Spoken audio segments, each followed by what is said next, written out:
Esse é um trabalho da disciplina de Fundamentos de Banco de Dados da URGS. Eu sou Augusto e a minha colega Luíne, e a gente vai falar um pouco sobre modificação de esquemas relacionais. Bom, o que é um banco de dados relacional? Basicamente, é um banco de dados que permite incluir ligações entre esses dados. Explicando rapidamente o que é necessário para compor um modelo relacional. Bom, primeiro a gente precisa conhecer dois termos.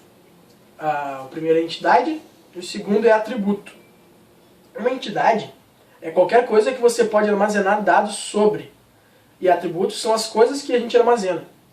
Então, por exemplo, se uma entidade é uma pessoa, os atributos poderiam ser o seu nome, seu endereço, seu número de telefone ou qualquer outra coisa. Isso depende do que sua aplicação necessita. Quando nós aplicamos a conexão entre entidade e atributos, nós temos os tipos de atributo e os valores do atributo. Vamos dizer que nós temos uma pessoa e o nome dela é Felipe. E nós também temos o seu endereço, que é Rua da Praia, 123. Seu telefone, que é 6666-6666. Muito criativo. Seu nome de usuário, que é Felipe Smith, Felipe.Smith. E aqui nós temos o conjunto de atributos da nossa tabela, que são nome, endereço, telefone e nome de usuário. Nós podemos fazer a conexão entre esses dados. Então, o nome é Felipe, o nome de usuário é Felipe.Smith, o endereço é Rua da Praia 123 e o telefone é esse monte de 6 aí. Isso é guardado em tabelas, o que é exatamente o que a gente faz em esquemas relacionais. Uma tabelinha mais ou menos assim. O que gera a necessidade de modificar um banco? Bom, pode ser por acréscimo de funcionalidade ou uma refatoração no banco. Então, primeiro vamos falar sobre acréscimos de funcionalidade. Agora que a gente já conhece a ideia de que do que é um banco de dados relacional, vamos supor a seguinte situação. A gente tem uma aplicação que faz a venda de eletrônicos e necessita ter acesso a todos os dados sobre os quais falamos anteriormente. Porém, o cliente pediu uma nova funcionalidade, que é a de realizar uma compra rápida. Assim, o usuário pode definir um cartão de crédito e nas próximas compras, com um clique, todo o processo de compra já é realizado. Aí vem a seguinte dúvida. O que deve ser feito para implementar a nova funcionalidade? E é nesse momento que surge a necessidade de a gente fazer uma modificação no banco de dados. A partir de convenções, pode-se determinar o que é necessário. Eu preciso criar uma tabela? Eu tenho que modificar uma tabela que já existe? Esses questionamentos devem ser estudados com base nas regras de normalização que nós já abordamos na nossa disciplina. Então vamos lembrá-las uma a uma. A gente tem a primeira forma normal, que define que cada atributo contém apenas valores atômicos. E o valor de cada atributo contém somente um valor dentro do domínio desejado. Então, dentro do nosso exemplo anterior, a gente pode verificar que nós devemos criar os seguintes campos para implementar a nossa venda com um clique. O nome do titular do cartão, o número do cartão, a validade do cartão e o código de segurança. E como a gente sabe que todo cartão tem um número único, a gente vai escolher um número como uma chave primária. Onde a gente coloca tais atributos? Bom, seria correto colocá-los na mesma tabela de usuário? Essa questão pode ser respondida pela segunda e terceira forma normal. Então, a segunda forma normal. A gente sabe que a tabela está na segunda forma normal se ela está respeitando a primeira forma normal e se todo atributo secundário é dependente de toda chave candidata.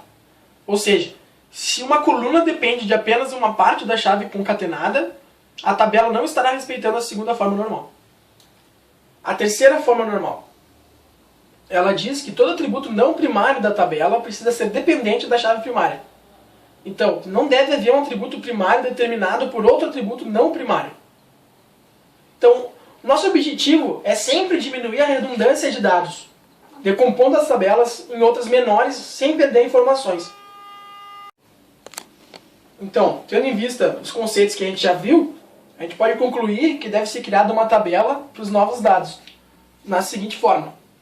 Então tem ali dados bancários, nome, número, código de segurança, validade e usuário ID. E aí então a nossa chave primária fica sublinhada. Mas como que a gente cria essa tabela no nosso banco de dados? Então existem comandos específicos no SQL para fazer isso. Então no caso da criação da tabela, a gente vai usar o comando createTable. E aí funciona então, createTable, nome da tabela, dados bancários, abre parênteses. Aí vai lá, nome, número, código de segurança, validade, usuário, blá blá blá blá blá. E ali a gente consegue ver então a nossa chave primária, com o comando primary key, e a nossa chave estrangeira com o comando foreign key. E aí a gente tem que colocar o referências para dizer para qual tabela ele está referenciando. Bom, e se for necessário apenas adicionar algum dado à entidade pessoa.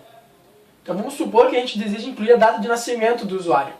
Com uma relação 1 para 1, uma pessoa possui somente uma data de nascimento. Então a gente sabe que não vai precisar criar uma nova tabela. Apenas modificamos a tabela de pessoa que já existe, com o seguinte comando. Alter table usuário, add data de nascimento date. Então a tabela que a gente criou foi dados bancários, né? Que a chave primária é número, que está sublinhada ali. Aí a chave estrangeira dela é usuário ID, que aponta então para a chave primária da tabela pessoa, né? Aí, na tabela pessoa, como a gente, sei lá, vai adicionar a data de nascimento, a gente simplesmente adiciona, vai ser criado um outro atributo ali. E é assim que funciona. Bom, o que gera necessidade de modificar um banco? A gente já falou sobre modificação no caso do acréscimo de novas funcionalidades. Mas e se após uma análise criteriosa a gente perceber que o nosso banco não respeita as regras de normalização? Como é que a gente pode refatorar? A ideia continua sendo a mesma. Então, para facilitar o processo, nós temos que responder a nós mesmos as seguintes perguntas, após analisar cada tabela. Não, primeiro, as relações contidas na tabela estão livres de CRUDs indesejáveis? O que é um CRUD? Né? É o Create, Read, Update e Delete. 2. As reestruturações após inclusões de novos atributos serão mínimas? E 3. O modelo está sendo bastante informativo para os usuários?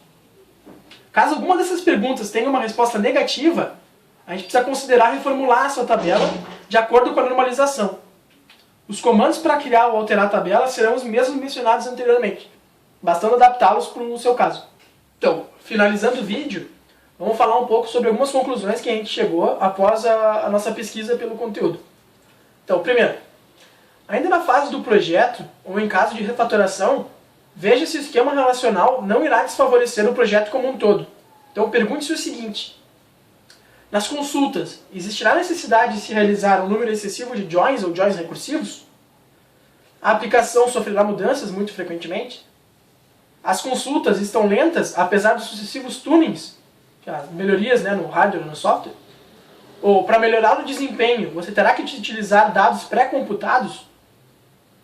Bom, quando tu tiver sucessivas respostas afirmativas, é importante passar a considerar o modelo não relacional. 2. Quando existe modificação, a consistência dos dados mais complexos deverá ser sempre realizada dentro da aplicação e não do banco de dados. Por quê? Questões de desempenho e boas práticas. E 3. Escolha o SGBD que mais favorecerá o projeto e não o que mais te favorece, no sentido de tu estar mais acostumado a um ou a outro. E verifique quais extensões, ferramentas e unicidades cada um possui antes de escolher, pois é um fator muito importante que vai implicar em todas as fases do projeto. Muito obrigado.